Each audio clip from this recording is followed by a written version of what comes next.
नमस्कार दोस्तों, आज मैं आपको आजा एकादशी व्रत में सुनी जाने वाली संपूर्ण कथा आरती सहित सुनाने जा रही हूँ। प्रेम से बोलिए विष्णु भगवान की जय हो, 11 माता की जय हो।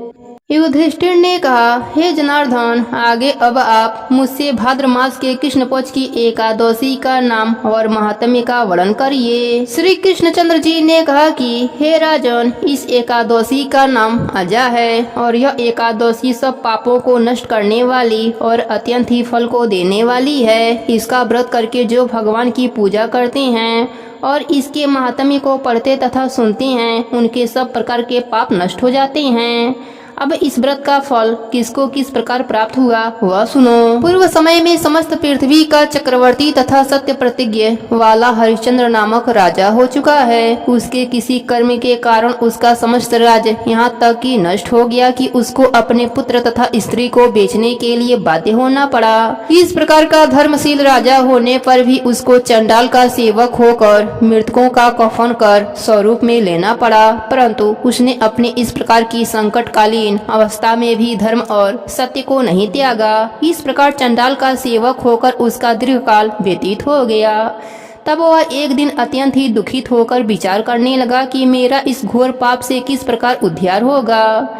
इस प्रकार चिंता ग्रसित था कि उसी समय गौतम ऋषि उस स्थान पर आ गए। गौतम ऋषि को देखकर राजा ने अपने सब कष्टों का वृतांत उनको सुनाया। गौतम ऋषि राजा के इन कष्टपूर्ण बातों को सुनकर दुखित हुए और राजा को अजा एकादशी के व्रत के अनुष्ठान का उपदेश दिया। हे राजन, भाद्रपद में कृष्ण पक्ष की एकादशी का व्रत का अनुष्ठान विधि पूर्वक करो और समस्त रात्रि जागरण करके भगवान का स्मरण करो।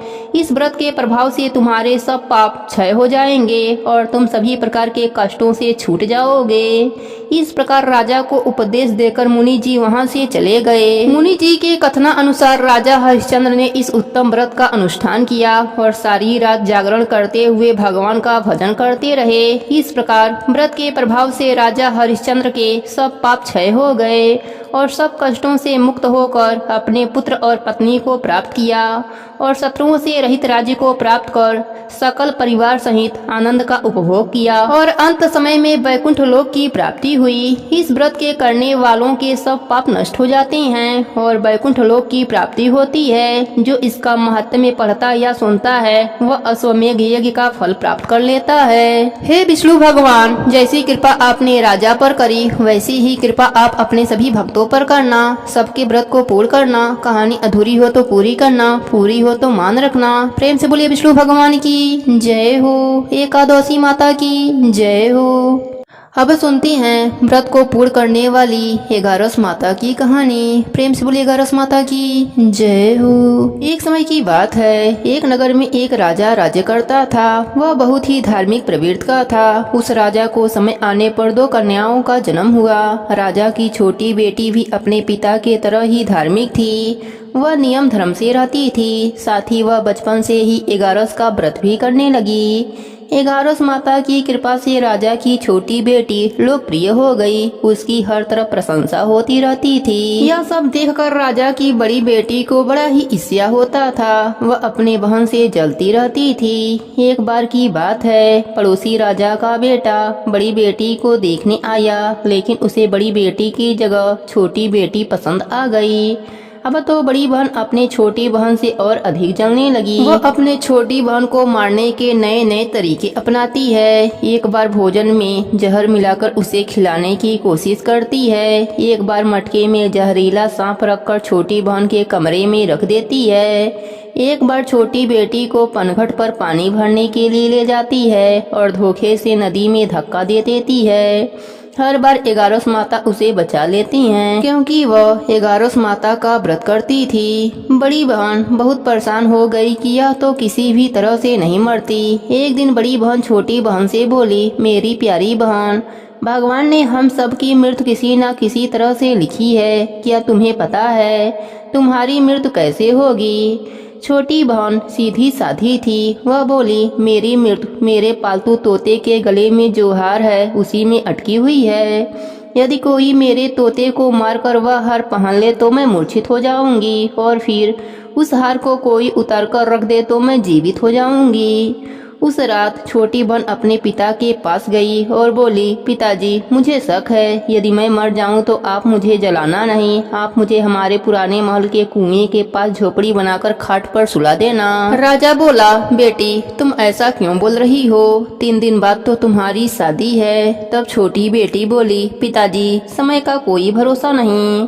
इस तरह शादी वाला दिन भी आ गया। उस दिन बड़ी बहन छोटी बहन के पालतू तोते को ढूंढती है, पर वह उसे कहीं नहीं मिलता। तभी दरवाजे पर बारात आ जाती है। बरमाला का कार्यक्रम संपन्न हो जाता है, फेरों की रस्म शुरू हो जाती है। उधर बड़ी बहन तोते को ढूंढ लेती है और वह उस तोते को मार देती है। वहीं छोटी बहन 3 फेरे राजकुमार के साथ पूरा कर लेती है। तभी छोटी बहन मूर्छित होकर गिर जाती है। उधर बड़ी बहन तोते के हार को खुद पहन लेती है। इधर सभी घबरा जाते हैं। सभी बरातियों में हलचल मच जाती है कि राजकुमारी को क्या हुआ। सभी डर जाते हैं। तब राजा वैद्य हकीमों को बुलाते हैं। छोटी राजकुमारी को महल में ले जाकर लिटा दिया जाता है। वैद्य हकीम राजा से कहते हैं, राजकुमारी ना मरी हैं ना जीवित हैं, हमने ऐसा पहली बार देखा है। तब राजा उनसे कहते हैं, वहां जाकर बोलना कि राजकुमारी अभी बेहोश हैं, अभी थोड़ी देर में ठीक हो जाएंगी। यदि तुम ऐसा नहीं कहोगे तो मैं तुम्हें फांसी दे दूंगा। प्यारा वैद्य हकीम राजा के कहे अनुसार वैसा ही बोलता है। तभी बड़ी बेटी आती है और कहती है, पिताजी मुझे छोटी बहन के मरने का बहुत दुख है। उससे ज्यादा दुख मुझे आपके इज्जत का है, जो कि खराब हो जाएगी। आप ऐसा करो कि मेरी शादी राजकुमार के साथ करवा दो, तब सब ठीक हो जाएगा, आपका इज्जत भी रह जाएगा। तब राजा को यह बात ठीक लगी। राजा ने छोटी बेटी के कपड़े पहनाकर फेरों में बैठा दिया, पर राजकुमार ने मना कर दिया। कहा, यह मेरी पत्नी नहीं है। मेरी पत्नी जब बोलती है उसके मुख से फूल झड़ते हैं। लेकिन सबने समझा बुझाकर उससे 4 फेरे लगवा दिए। बड़ी राजकुमारी ससुराल आई तो राजकुमार ना तो उससे बात करते थे, ना उसके हाथ से पानी पीते थे, ना ही उसके हाथ का बनाया हुआ खाना खाते थे। राजकुमार ने मन ही मन सोचा कि मैं पता लगाकर रहूंगा कि मेरी पत्नी के साथ क्या हुआ।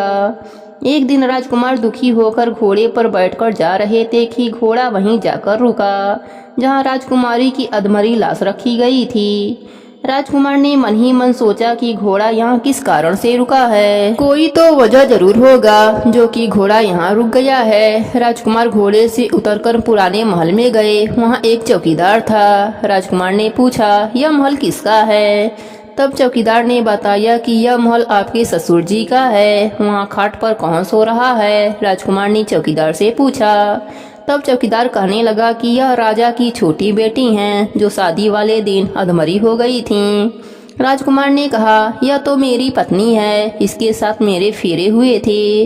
राजकुमार ने चौकीदार से कहा, तुम किसी से कुछ मत कहना कि मैं यहाँ हूँ, मैं तुम्हें मुंहमांगी रकम दूंगा। चौकीदार ने हाँ कह दिया।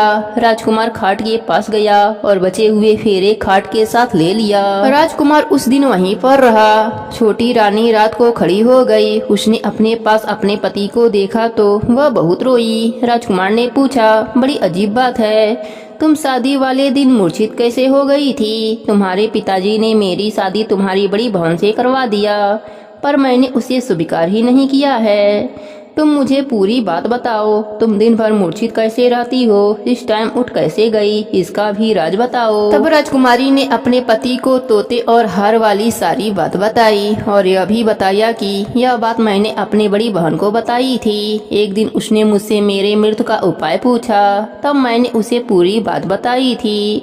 मेरी बड़ी बहन मुझसे बहुत ईर्ष्या करती है। उसने कई बार मुझे मारने की कोशिश की थी, पर 11 माता ने मुझे हर बार बचा लिया। यह सब मेरी बड़ी बहन ने किया है। तोते के गले में जो हार था वह मेरी बहन दिन में पहन लेती है और रात को उतार देती है। इसलिए मैं दिन में मूर्छित रहती हूँ और रात को जीवित हो जाती हूँ। यदि वह हार मुझे वापस मिल जाए तो मैं हमेशा के लिए जीवित हो जाऊंगी। इतना सुनते ही राजकुमार गुस्से से अपने महल गया और बड़ी बहन के गले से हार निकाल कर लाया और अपनी पत्नी को पहना दिया। उसकी पत्नी जीवित हो गई। उसे लेकर महल गया और उसकी बड़ी बहन को महल से निकल जाने के लिए कहने लगा। बड़ी बहन रोने लगी और रोते रोते बोली, हे छोटी बहन, तुम्हें क्यों हर खुशी भगवान दे देते हैं और मुझे क्यों दुख देते हैं, इसका रहस्य बताओ। तब छोटी बेटी बोली, तुम्हारे मन में लालच रहता है, इस कारण तुम्हें दुख मिलता है और मैं सबका कल्याण चाहती हूँ, साथ ही 11 का व्रत भी करती हूँ, इसलिए काल भी मेरा कुछ नहीं बिगाड़ सकता। यह सब 11 माता की महिमा है। जो मेरे साथ तुमने कई अनहोनी किया पर हुआ कुछ नहीं। हर बार 11 माता ने मेरी रक्षा करी। अब बड़ी बहन की आंखें खुल गई। वह बोली, हे बहन, मुझे क्षमा कर दो, मैं कहाँ जाऊंगी। तुम मुझे रहने के लिए एक छोटा सा घर दे दो, मैं उसी में रह लूंगी। छोटी बहन को अपने बड़ी बहन पर दया आ गई। वह राजकुमार से कहकर अपने बड़ी बहन के लिए एक महल दिलवा दिया। बड़ी बहन उसी में रहने लगी। अब वह नेम धर्म से अपना दिन बिताती थी, साथ ही 11 का व्रत भी करने लगी। इधर छोटी बहन पति के साथ राज सुख भोगने लगी, साथ ही 11 का व्रत भी करने लगी। 11 माता की कृपा से छोटी रानी को एक सुंदर सा पुत्र उत्पन्न हुआ और महल में रिद्धि सिद्धि का वास हो गया।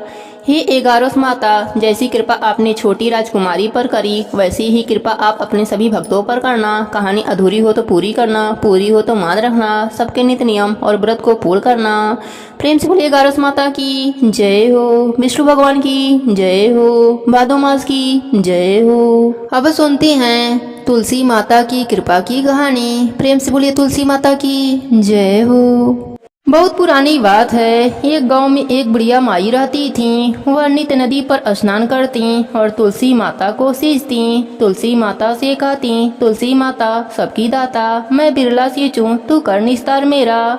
तुलसी माता अड़ुआ दे, लडुआ दे, पीताम्बर की धोती दे, मीठा मीठा ग्रास दे, बैकुंठ का वास दे, चटके की चाल दे, पटके की मौत दे, चंदन की गांठ दे, झालर की झंकार दे, साई का रस दे, दाल भात का जीवन दे, 11 की मौत दे और कृष्णा की कंधा भी दे दे। बुढ़िया माई रोज तुलसी सींचने के बाद यही बात कहती थी। उनकी बात सुनकर तुलसी माता सूखने लगी।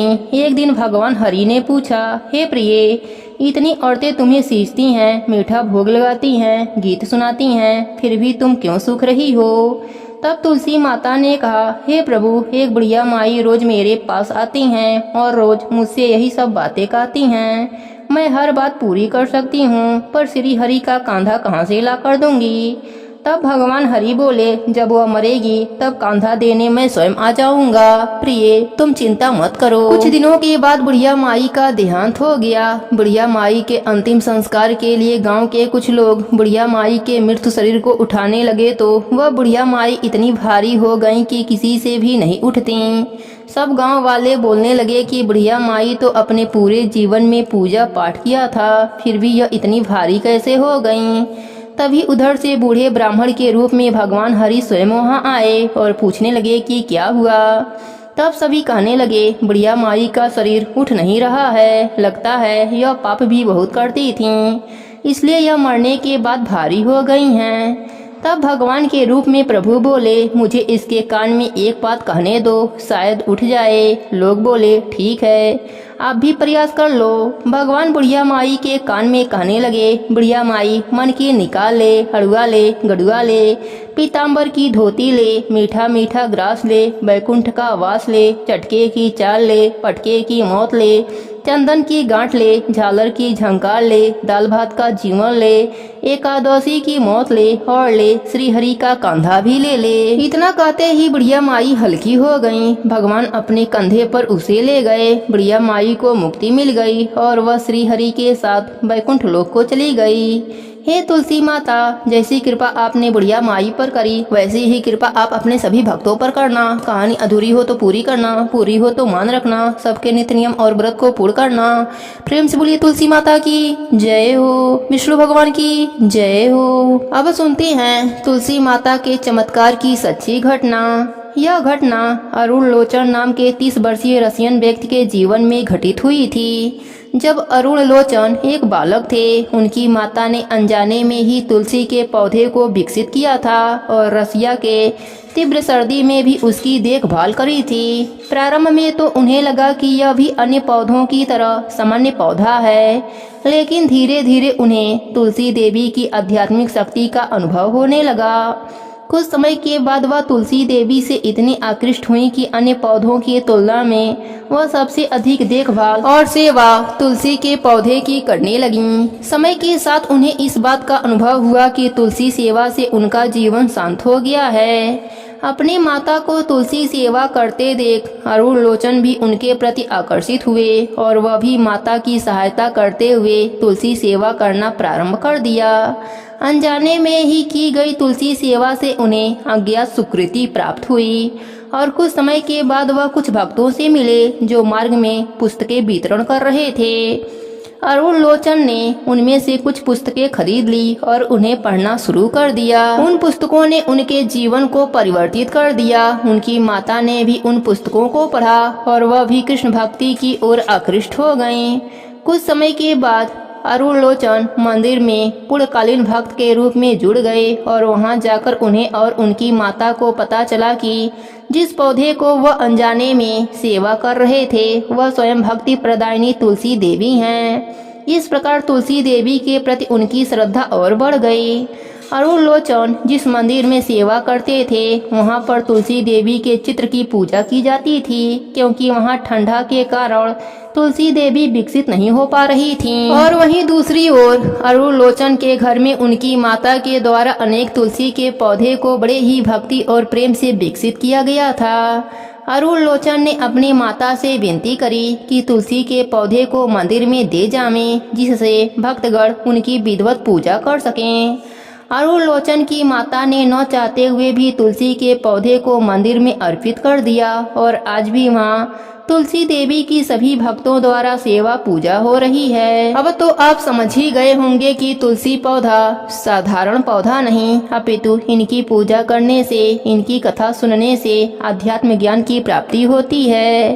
हे तुलसी माता, आप अपने सभी भक्तों पर अपनी कृपा बनाए रखना। कहानी अधूरी हो तो पूरी करना, पूरी हो तो मान रखना, सबके व्रत को पूर्ण करना।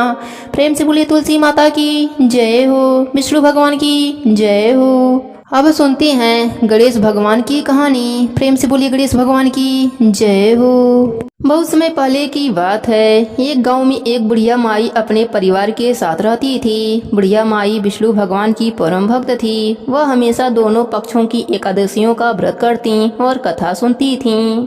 उन्होंने कभी भी व्रत में गणेश भगवान की कथा न कही न सुनी। इस कारण उनका व्रत अधूरा रह गया। पर बुढ़िया माई को इस बात का पता नहीं था। उनको लगता था कि वह तो पूरा व्रत कर रही हैं और उनके व्रत के पुण्य से उनको वैकुंठ लोक की प्राप्ति जरूर होगी।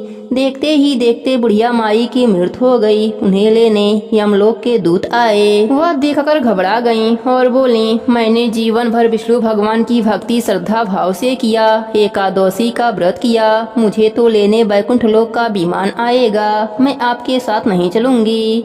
इतना कहकर बुढ़िया माई रोने लगी और विष्णु भगवान को पुकारने लगी। विष्णु भगवान गरुड़ पर सवार होकर बुढ़िया माई के पास आए और बोले, बुढ़िया माई, तूने पूरी श्रद्धा से व्रत किया, पर तुमने व्रत में कभी भी गणेश भगवान की कहानी न कही न सुनी। इस कारण तेरा व्रत अधूरा है। बुढ़िया माई विष्णु भगवान से जीवन दान मांगने लगी ताकि वह एकादशी का व्रत करके उसका पूरा पुण्य प्राप्त कर सके। इस प्रकार बुढ़िया माई को विष्णु भगवान ने 2 साल के लिए फिर जीवित कर दिया। अब बुढ़िया माई जीवित होते ही गणेश भगवान का नित्य नियम निभाना चालू कर दिया। एकादशी का व्रत करती तो एकादशी व्रत की कथा सुनती और अंत में गणेश भगवान की कथा सुनने लगी। इस प्रकार 2 साल में 4/11 बुढ़िया माई ने पूरा कर लिया। गणेश भगवान की कृपा से एकादशी का पूरा पुण्य बुढ़िया माई को प्राप्त हुआ। बुढ़िया माई की तपस्या से गणेश भगवान प्रसन्न हुए और बुढ़िया माई के सामने प्रकट होकर बोले, बुढ़िया माई, तुमने मेरे नित्य नियम के साथ ही व्रत में श्रद्धा पूर्वक कथा सुनी है, इसलिए मैं तुम पर अत्यंत प्रसन्न हूँ। मैं तुम्हें आशीर्वाद देता हूँ कि जब तक यह पृथ्वी रहेगी तब तक तुम्हारे इस तपस्या का गुणगान लोग करते रहेंगे। साथ ही एकादशी व्रत में तुम्हारी इस भक्ति की कथा को जो भी मनुष्य प्रेम पूर्वक सुनेगा उसको व्रत का संपूर्ण फल प्राप्त होगा। इस भगवान बुढ़िया माई पर प्रसन्न होकर बुढ़िया माई का घर अन्य धन से भर दिया। साथ ही रिद्धि सिद्धि का वास करके अंतर ध्यान हो गए। 2 साल बीतने पर बुढ़िया माई की मृत्यु हुई। इस बार उन्हें लेने बैकुंठ लोक का विमान आया। बुढ़िया माई को पूरे मान सम्मान के साथ बैकुंठ लोक ले जाया गया। इस प्रकार गणेश भगवान की कृपा से बुढ़िया माई का घर अन्य धन से भर गया और मरने के बाद बैकुंठ लोक का सुख मिला। हे गणेश जी महाराज, जैसे आपने बुढ़िया माई पर प्रसन्न हुए, बुढ़िया माई के व्रत को पूर्ण किया, उसके घर को अन्य धन से भर दिया, वैसे ही एकादशी व्रत करने वालों को भी पूरा फल देकर उनका घर अन्य धन से भर देना। कहानी अधूरी हो तो पूरी करना, पूरी हो तो मान रखना। प्रेम से बोले गणेश भगवान की जय हो, विष्णु भगवान की जय हो, भादो मास की जय हो। एक गांव में एक बुढ़िया माई रहती थी। वह प्रतिदिन शालिग्राम भगवान की सेवा किया करती थी। गांव के बहुत सारे लोग एक बार तीर्थ यात्रा के लिए जा रहे थे। बुढ़िया माई ने सोचा कि मैं भी गांव वालों के साथ तीर्थ यात्रा कर आती हूँ। फिर बुढ़िया माई को ध्यान आता है कि मेरे शालिग्राम भगवान को कौन रखेगा, उनका देखभाल कौन करेगा। यह विचार करके बुढ़िया माई पड़ोसन के पास जाती है और कहती है, मैं 1 महीने के लिए तीर्थ यात्रा करने के लिए जा रही हूँ। तब तक तुम मेरे शालिग्राम भगवान की सेवा पूजा कर देना, तुम अपने पास रख लो। तब पड़ोसन तैयार हो जाती है। बुढ़िया माई से पड़ोसन पूछती है कि किस तरह से शालिग्राम भगवान की सेवा पूजा किया जाता है। तब बुढ़िया माई कहती हैं कि सवेरे उठना तो इनको भी उठा देना, नहाने के बाद इनको भी नहला देना और फूल तुलसी पत्र चढ़ा देना, चंदन लगा देना।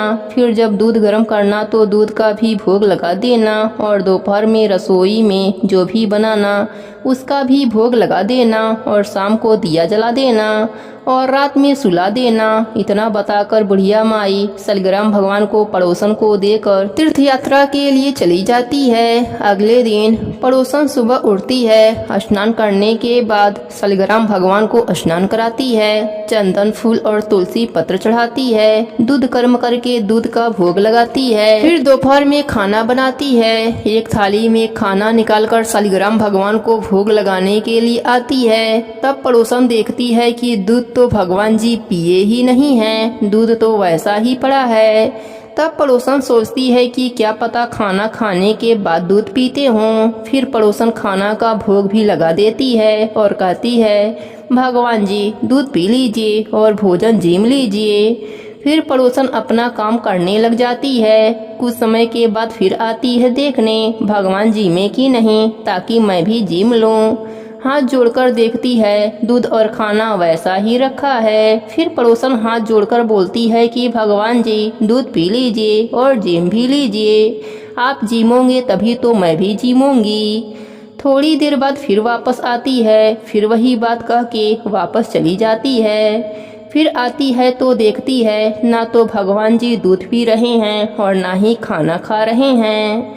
अब पड़ोसन चिंता में पड़ जाती है और सोचती है कि आज तो पहला ही दिन है, बुढ़िया माई आएंगी तो क्या कहेंगी कि तुमने तो मेरे भगवान को दुबला पतला कर दिया। फिर पड़ोसन हाथ जोड़कर भगवान से प्रार्थना करती है कि जिम लो, आप जिमोगे तभी तो मैं भी खाना खाऊंगी। पर भगवान तो जिमते ही नहीं, वह भी भूखी बैठी रहती है। यही कहते कहते शाम हो जाती है। शालिग्राम भगवान सोचते हैं कि अब तो जाना ही पड़ेगा, नहीं तो यह जीमेगी नहीं और यह मर जाएगी, फिर इसकी हत्या का पाप मुझे लगेगा। फिर भगवान जी आते हैं और पड़ोसन के घर का भोजन जीमते हैं। अब तो हर रोज यही होता। ऐसे ही करते करते कई दिन हो गए। एक दिन भगवान ने कहा, मैया आज मैं बैकुंठ घूमकर आता हूँ। पड़ोसन ने कहा, नहीं प्रभु, अब कुछ ही दिनों की बात है। भगवान जी कहते हैं, मैं शाम को आ जाऊंगा। फिर पड़ोसन मान जाती है। अब रोज यही होता। सुबह भगवान जिम कर बैकुंठ लोक चले जाते और शाम को वापस आ जाते। धीरे धीरे 1 महीना बीत जाता है। उधर बुढ़िया माई भी गंगा स्नान करके तीर्थ यात्रा करके वापस अपने घर आ जाती है। फिर बुढ़िया माई पड़ोसन के घर जाती है। फिर पड़ोसन से कहती है, ला मेरे भगवान को मुझे दे दे, बहुत दिन हो गए दर्शन नहीं किया। पड़ोसन ने कहा, अभी भगवान जी बैकुंठ लोक गए हैं, शाम को आएंगे तब ले लेना। बुढ़िया माई को कुछ भी समझ में नहीं आता और कहती हैं, तुम मेरे भगवान को अभी के अभी दे दो। उनके बीच में झगड़ा चालू हो जाता है, आसपास के लोग इकट्ठे हो जाते हैं। पड़ोसन बोलती है, उस बुढ़िया माई को समझाओ, जैसे 1 महीना दर्शन नहीं किया वैसे शाम तक और इंतजार कर ले, थोड़ी सी सब्र कर ले, शाम को शालिग्राम भगवान आएंगे तो मैं खुद ही दे दूंगी। यह बात सुनकर सबके समझ में कुछ नहीं आता कि पड़ोसन क्या बोल रही है। बुढ़िया माई तो बहुत गुस्सा हो जाती है और वहीं बैठ जाती है। शाम हो जाती है, भगवान जी बैकुंठ घूमकर आ जाते हैं और मंदिर में विराजमान हो जाते हैं। जैसे ही पड़ोसन देखती है कि शालिग्राम भगवान आ गए, तब बुढ़िया माई से कहती है कि अब आकर ले जाओ अपने भगवान को। बुढ़िया माई कहती हैं कि अब तक कहाँ छुपाई थी, अब क्यों दे रही है, वह तो एक पत्थर के हैं, वह कैसे आ जा सकते हैं। तब पड़ोसन के समझ में सब आ जाता है कि वह भगवान का साक्षात दर्शन पाई है। पड़ोसन भगवान के आगे हाथ जोड़ती है कि आप बुढ़िया माई को भी दर्शन दीजिए, नहीं तो यह मुझ पर झूठा आरोप लगाती रहेगी। तब भगवान जी बुढ़िया माई को भी दर्शन देते हैं। बुढ़िया माई भगवान का दर्शन पाकर बहुत खुश होती है और पड़ोसन के पैरों में गिरने लगती है। कहती है, तुम्हारे पुण्य प्रताप से, तुम्हारे वजह से मुझे भी भगवान के दर्शन हो गए। बुढ़िया माई और पड़ोसन दोनों जन शालिग्राम भगवान के साथ बैकुंठ धाम को चले जाते हैं। हे शालिग्राम भगवान जी, जो भी आपका कहानी सुन रहा है उसे भी दर्शन देना, अपनी कृपा देना और अंत में बैकुंठ धाम में वास देना। प्रेम से बोले शालिग्राम भगवान की जय हो, भादो मास की जय हो। अब सुनते हैं व्रत की आरती। कर्पूरे गौरम करुणावतारम संसारे सारम भुजगेन्द्रहारम सदा वसंतम हृदयारविन्दे भवं भवानी सहितं नमामि। तमेव माता च पिता तमेव बन्धु च सखा तमेव विद्या द्रविणं तमेव सर्व मम देव देव। प्रेम से बोलिए गारस माता की जय हो, विष्णु भगवान की जय हो, भादो मास की जय हो। आरती उतारे 11 मैया की, भगतन पे बरसे कृपा दैया की। आरती उतारे 11 मैया की, भगतन पे बरसे कृपा दैया की। जय जय 11 मैया भवानी, संकट हरण सुख की खजानी। जय जय 11 मैया भवानी, संकट हरण सुख की खजानी। भादो मास 11 के दिन, पूजन करें सभी जन धन। भादो मास 11 के दिन, पूजन करें सभी धन जन। धूप दीप नैवेद्य चढ़ाएं, सच्चे मन अरमान सजाएं। धूप दीप नैवेद्य चढ़ाएं, सच्चे मन अरमान सजाएं। सुनो मैया की महिमा न्यारी, भगतन की रखती रखवाली। सुनो मैया की महिमा न्यारी, भगतन की रखती रखवारी। द्वार तिहारे जो भी आवे, खाली कभी न धाम से जावे। द्वार तिहारे जो भी आवे, खाली कभी न धाम से जावे। गंगा जल और फूल चढ़ाएं, मन की मुराद सभी पाएं। गंगा जल और फूल चढ़ाएं, मन की मुराद सभी पावें। सच्चे मन जो ध्यावे माता, पूरा करें सब ही विधिवाता। सच्चे मन जो ध्यावे माता, पूरा करे सब ही विधिवाता। तेरा नाम जपो दिन रैना, कटे पाप सब मिटे वैना। तेरा नाम जपो दिन रैना, कटे पाप सब मिटे वैना। सुख संपत्ति भरे घर आंगन, जपते रहे सब तेरे चरण। सुख संपत्ति भरे घर आंगन, जपते रहे सब तेरे चरण। जय जय जय जय गारस माता, भगतन की बिगड़ी बनवाता। जय जय जय गारस माता, भगतन की बिगड़ी बनवाता। जो कोई श्रद्धा से गावे, उनके संकट दूर भगावे। जो कोई श्रद्धा से गावे, उनके संकट दूर भगावे। आरती उतारे गारस मैया की, भगतन पे बरसे कृपा दैया की। आरती उतारे गारस मैया की, भगतन पे बरसे कृपा दैया की। जय जय गारस मैया भवानी, संकट हरण सुख की खजानी। जय जय गारस मैया भवानी, संकट हरण सुख की खजानी। संकट हरण सुख की खजानी।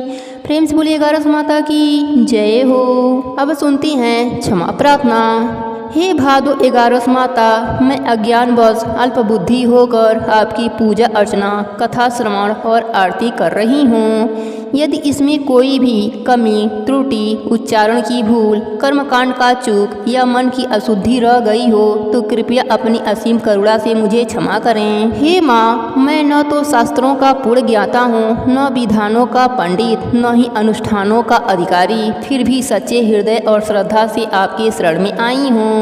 मेरे भाव को स्वीकार करें, मेरे दोषों को न देखें। जैसे शिशु अपनी माता की गोद में सुरक्षित हो जाता है, वैसे ही मैं भी आपकी शरण में निर्भय होकर आती हूँ। मुझे अपने आशीष से निहाल करें। हे करुणामयी एगारस माता, मेरे भीतर यदि कोई दुराग्रह, अभिमान या अशुद्ध विचार शेष रह गए हों तो कृपया करके उन्हें दूर करें। मेरा मन भक्ति से परिपूर्ण करें। जीवन में शांति, सुख और समृद्धि प्रदान करें। विनय है माता, पूजन में यदि अर्घ कम चढ़ा हो, फूल कम हो, धूप दीप में कमी रह गई हो या मंत्रों का उच्चारण ठीक न हो पाया हो तो भी मेरी भक्ति स्वीकार करें। आपकी महिमा अनंत है, मेरी बाणी सीमित है, आपकी कृपा अपार है, मेरी साधना अपूर्ण है, फिर भी आप दयालु हैं, भक्त की पुकार सदा सुनती हैं। ये जगत जननी, भादो एगारस की यह पूजा आपको समर्पित कर रही हूँ। इससे जो भी पुण्य फल उत्पन्न हो वह सब मेरे माता पिता, गुरुओं, परिवार, समाज और समस्त प्राणियों को समर्पित हो। आप सदा रक्षा करना, संकटों को हर लेना, सद्बुद्धि और भक्ति देना। हे मैया, मुझे अपना पुत्री मानकर क्षमा करना और आशीर्वाद देना। भूल चूक सब क्षमा कर देना, भक्त का भाव स्वीकार कर लेना। तेरे चरण की वंदना करती हूँ, जीवन तेरा ही उपहार मानती हूँ। प्रेम से बोलिए गारस माता की जय हो, विष्णु भगवान की जय हो।